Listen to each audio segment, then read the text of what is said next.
অনেক স্বপ্ন, অনেক চাহিদা, অনেক বড় বড় আশা। কি হবে এগুলো দিয়ে? কিচ্ছুই হবে না। একটু কি ভেবে দেখেছি আমরা? কখনো কি একটু ভাবি যে কোনো সময় আমি চলে যেতে পারি এই দুনিয়া থেকে? তা পরকালের কথা কি আমি একটুও ভাবতে পারি না? এত টাকা পয়সা, এত সম্পদ, এত ভালো কিছু, কি প্রয়োজন? সব কিছুই ভালো লাগবে?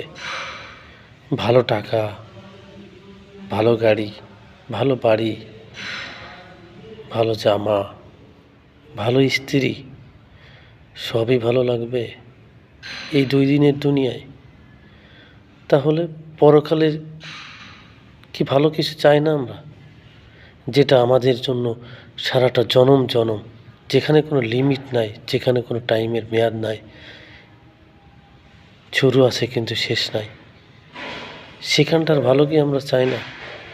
সেখানে ভালো না চাই আমরা দুনিয়াতে কেন প্রত্যেকটা জিনিসের ভালোর পিছনেই করতেছি? ভালো তো আমাদের ওইটাই হওয়ার কথা।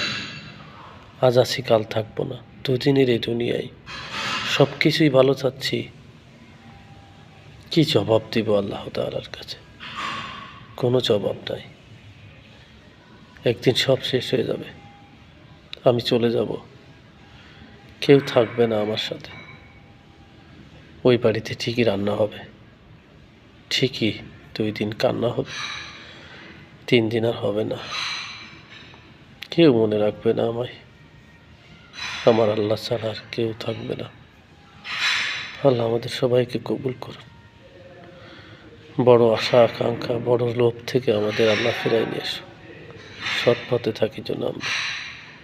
আমি বেশি বেশি আশা না করে, এত ভালো কিছুর আশা না করে ভালো কিছু করি। জীবনে ভালো কাজ আমি করলে অবশ্যই আল্লাহ আমার জন্য যেটা দেবেন ওইটাই আমার জন্য ভালো হবে। চলেন চেষ্টা করি ভালো কাজ করার, 5 ওয়াক্ত নামাজ পড়ার, আল্লাহ তাআলার পথে থাকার, মানুষকে উপকার করার চেষ্টা করি, যেটা আমার পরকালে দিবে ইনশাআল্লাহ। সবাই দোয়া করবেন, ভালো থাকবেন। আল্লাহ হাফেজ। আল্লাহ সবাইকে কবুল করুন।